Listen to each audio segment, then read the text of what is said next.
Broadcasting from the business capital of the world, this is the Podcast Business News Network. Life is full of emotion. Life is full of feelings.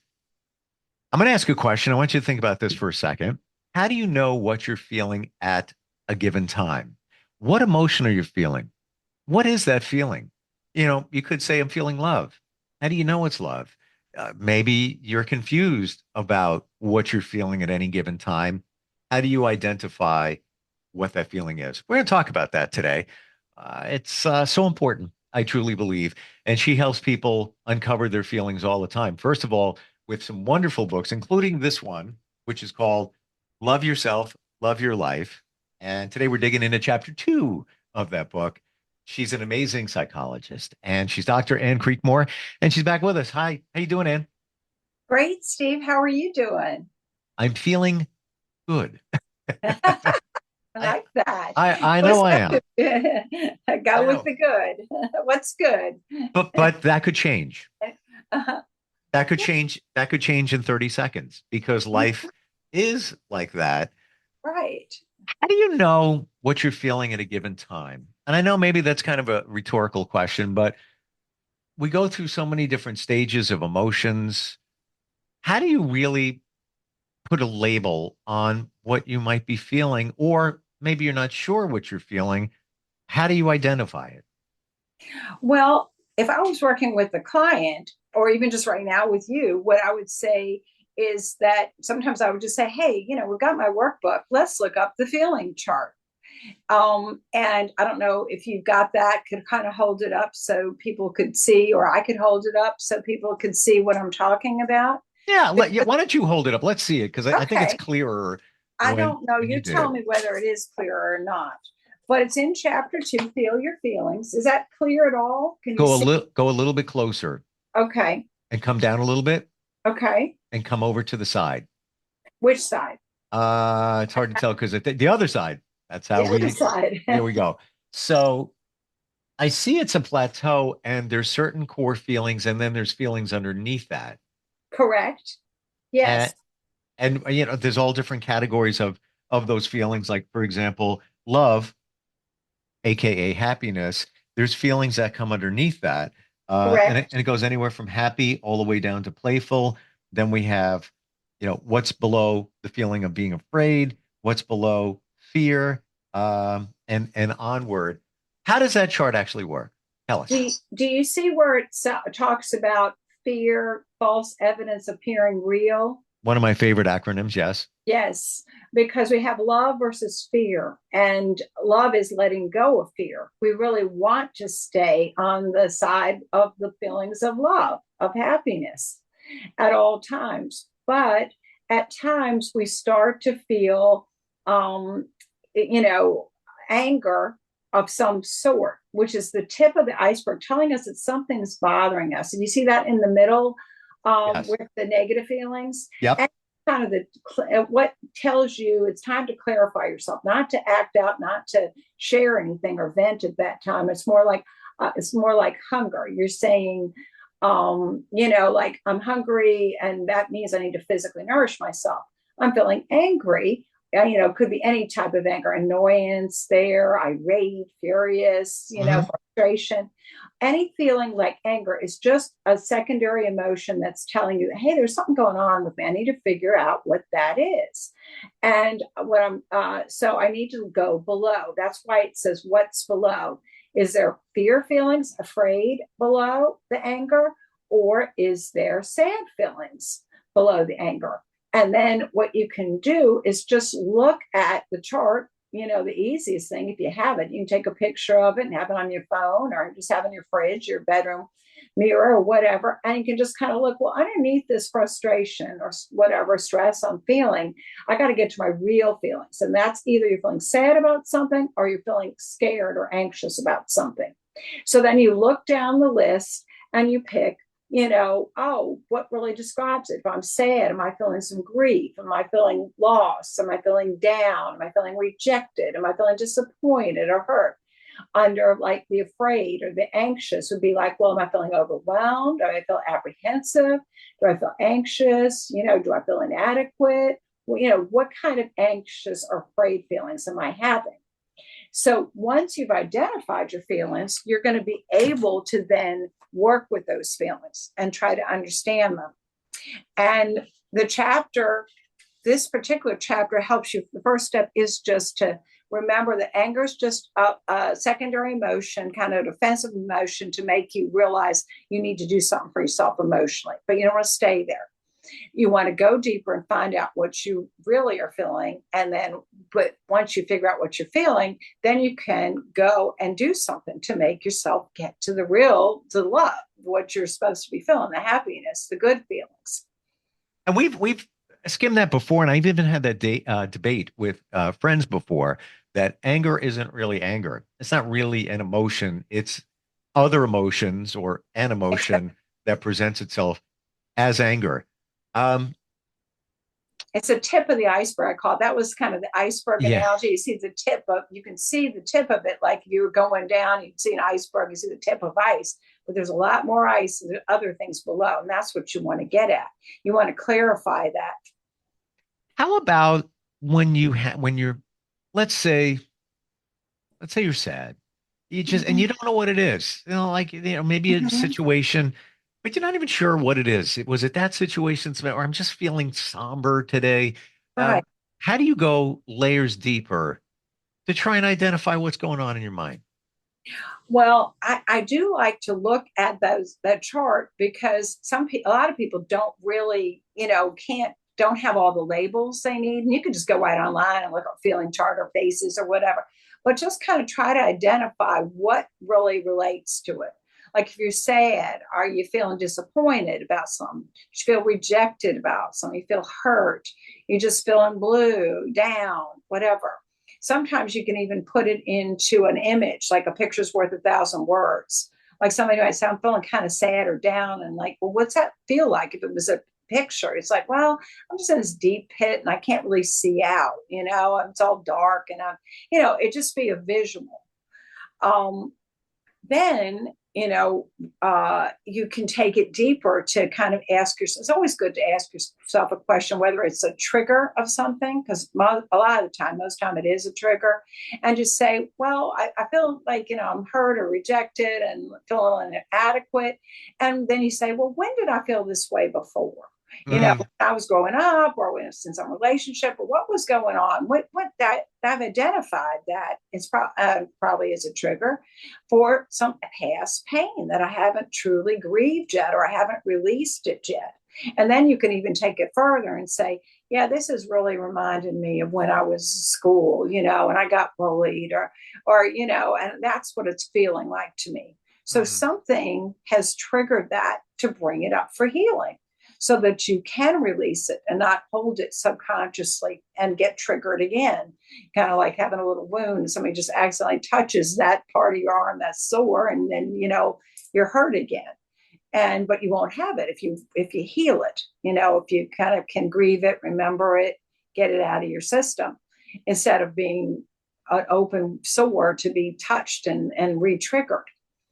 What do you think? And again, this, more of a hypothetical, but when something is challenging us, certain feelings are there, negative emotions. So let's identify Yeah. that. Mm-hmm. What percentage would you say it's probably something from your past, a trigger from your past?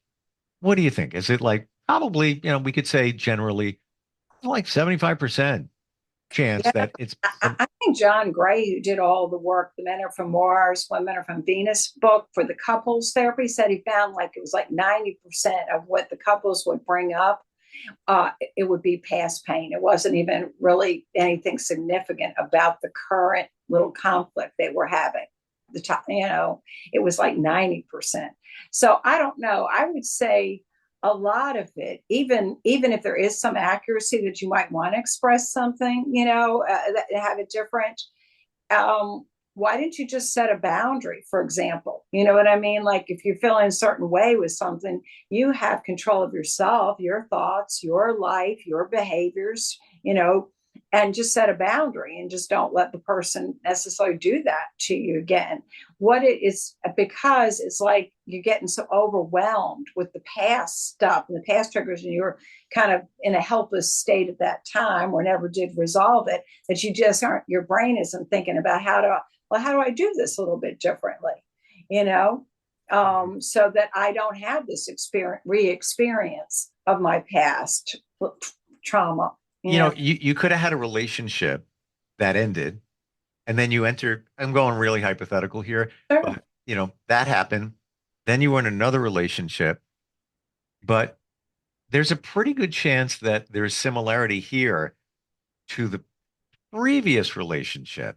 There might be qualities in that person that this person had. Why did you seek them out here? Because you liked it here or you're comfortable with it. Then this relationship ended. Now you're over here. You may feel sadness, sorrow that it ended, but it goes back to the one before that. Or it could go back to your childhood and it's just those layers. You know what I'm saying? Right. There's one this therapist couple created imago therapy, and they put it out in their book, Getting the Love You Want, which relates to what you're talking about in couples. They found they both had gotten divorced, and they found they didn't want to repeat this pattern. They started to realize that what happens is you get attracted, say, to somebody that has some of the good qualities that you're looking for, but also probably has some of those negative qualities that one of your parents or both had, Yeah. that you still didn't get quite that love. But it feels like love. It feels like home, because you used to have been raised by your parents. And so you kind of get attracted to them with the unconscious belief that, oh, now I'm going to get the love you really want. But the problem is that you're carrying around that image. It's called imago therapy. And you're carrying around that image, and couples, until they become aware of what they're thinking subconsciously or feeling up subconsciously, they wind up repeating and reenacting the pattern. They see the person as being withholding or being mean or whatever they're seeing, that they felt they didn't, that they were hurt from as a child. And then they can either see it in them, even if it's not there, or they can provoke it in them, because you can provoke someone to get mad at you. It's not a conscious thing, but it just starts to repeat itself unless you really become aware of yourself. It's that self-discovery before relationship is so important. It's funny you should say that. And I'm very honest. I'm going to say, and to back this up, Uh-huh. I was in a relationship with somebody, and this is in the last 5 years. And it was good. It ended. There were lots of good things there, but, and let me preface this by saying I had a wonderful relationship with my mom. It's all good. Um, However, when I look back and toward the end of the relationship with this person, I realized that my mom had anxiety, but I didn't realize it, until way later in life. Sure, of And course. then I realized that this person had a lot of anxiety. And now to crystallize your point here, Anne, toward the very end of this relationship, it dawned on me when this person would laugh in certain ways, it was my mom's laugh. Uh-huh. Yes. Freaky weird. Very insightful. You got some really good insight there, Well, right? it takes time to figure that stuff out. That But does. it goes to your point how we pick relationships based on our parents.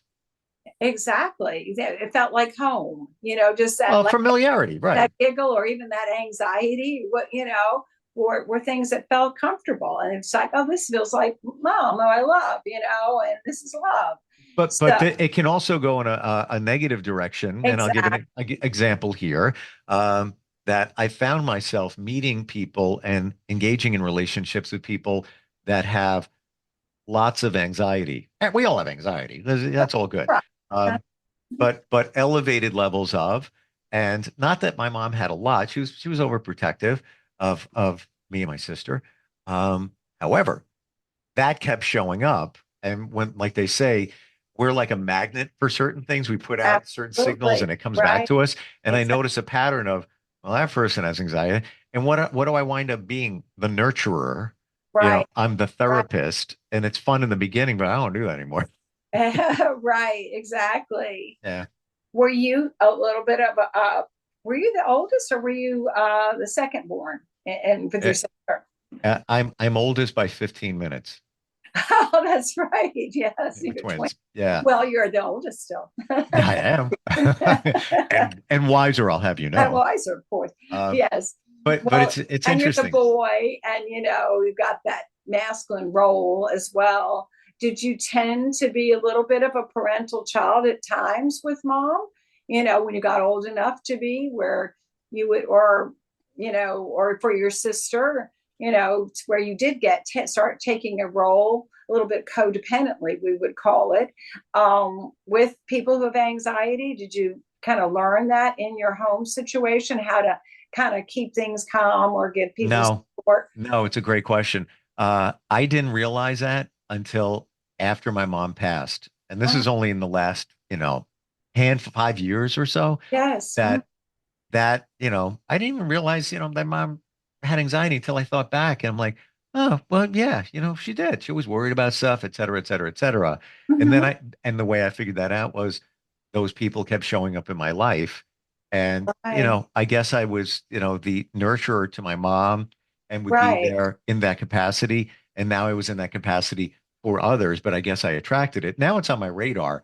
And I will say in that one relationship where she left like my mom, I I really helped her along. She had a lot of challenges due to Right. her life, and it was all good. Mhm. But I wound up in that role, and it's Right. after a while you realize I don't want to do that. Right. You don't Yeah, want to overfunction for someone. You don't want to be in the codependent.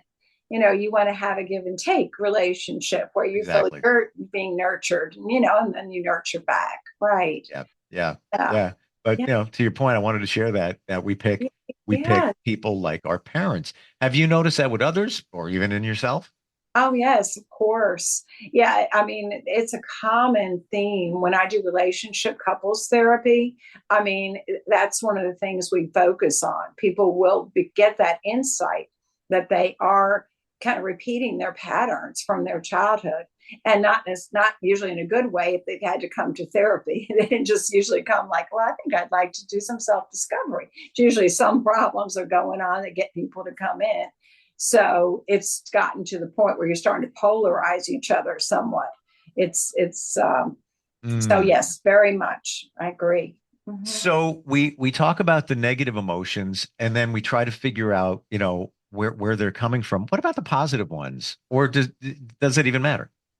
Well, I mean, what I always say, people, they come in and they say that, how you doing? I'm saying, and they say, I'm doing good. And I'm like, that's great. Let's focus on that first. I mean, it's always good to talk about the good because the more you focus on it, the more it grows. So it's never inappropriate in therapy to be talking about good things going on in life and just keep enjoying them and helping them grow. And hopefully that's where you get over the course of therapy that you're starting to come in more with, oh yeah, this is better, this is good. And and you can focus more and more on it.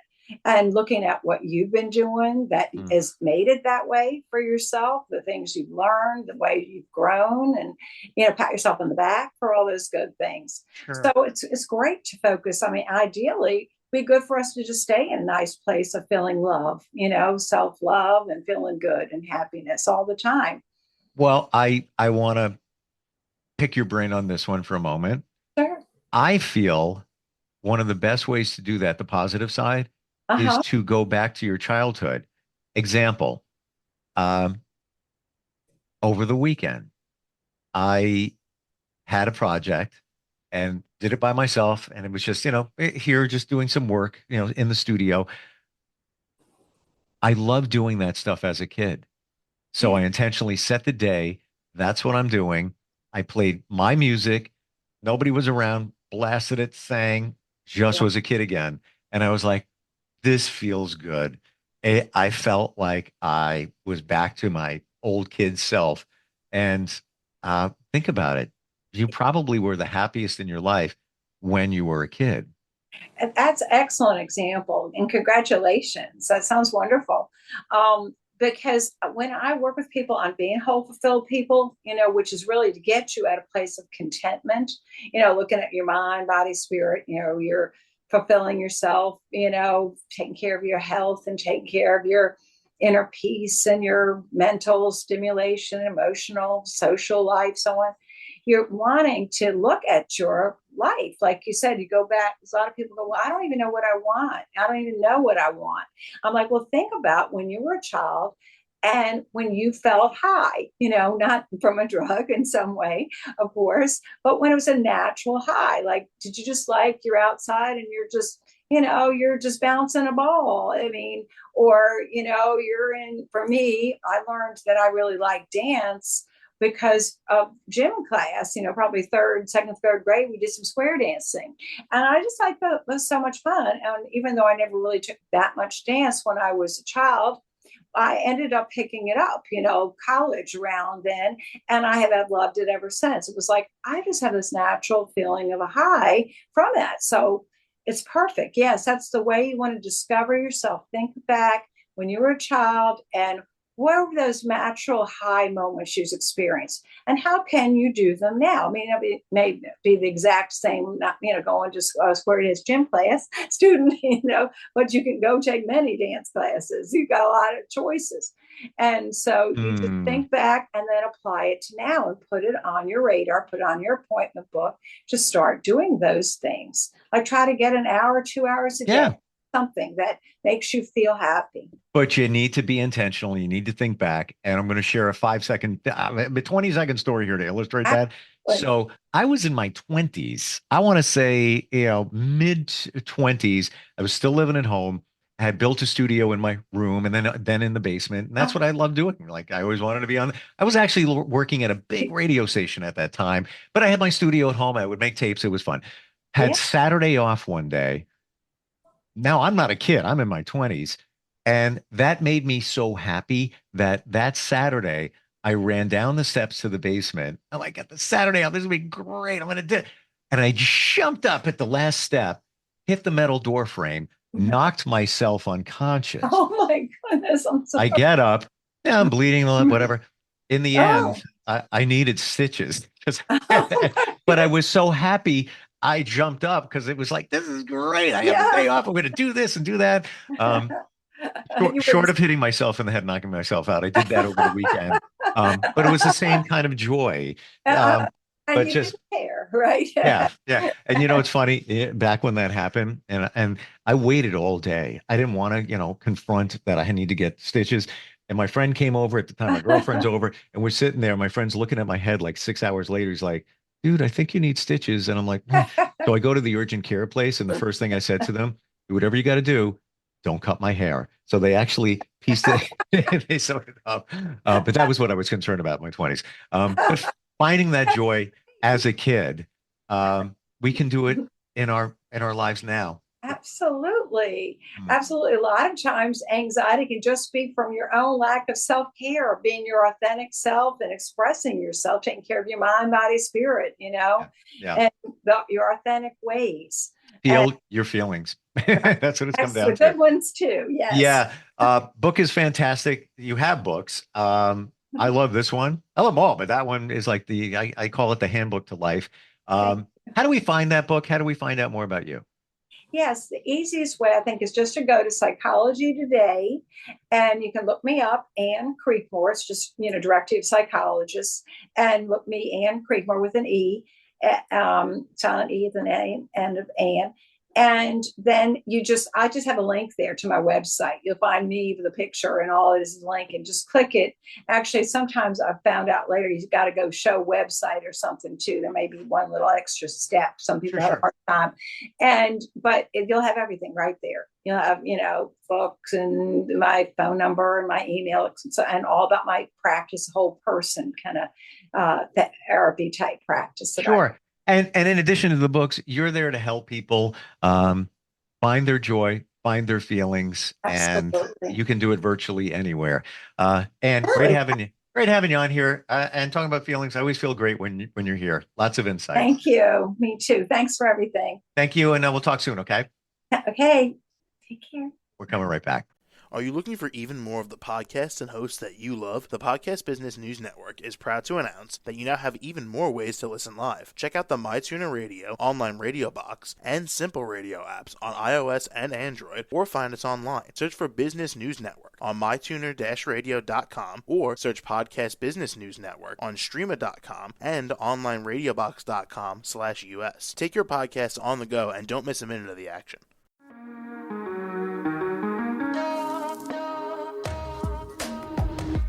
Broadcasting from the business capital of the world, this is the Podcast Business News Network. For nearly 2,000 severely injured veterans, everyday life has become filled with barriers. Day-to-day simple tasks can become pretty daunting. I have to carry my chair up 2 flights of steps or have somebody do it for me. What scares me the most is just the falling. When I'm struggling with my house, I think, to have that one great barrier just knocked down, it's crucial. Home for Our Troops is a wonderful nonprofit that builds a Mortgage-free, fully adaptive, handicap-accessible house. And there's no catch. It'll be our very first home that we've ever owned. This is a game changer. This is where your life begins again. We need you to join us in completing this important mission. Please visit hfotusa.org and help build homes and rebuild lives. Because of you, everything's going to be okay.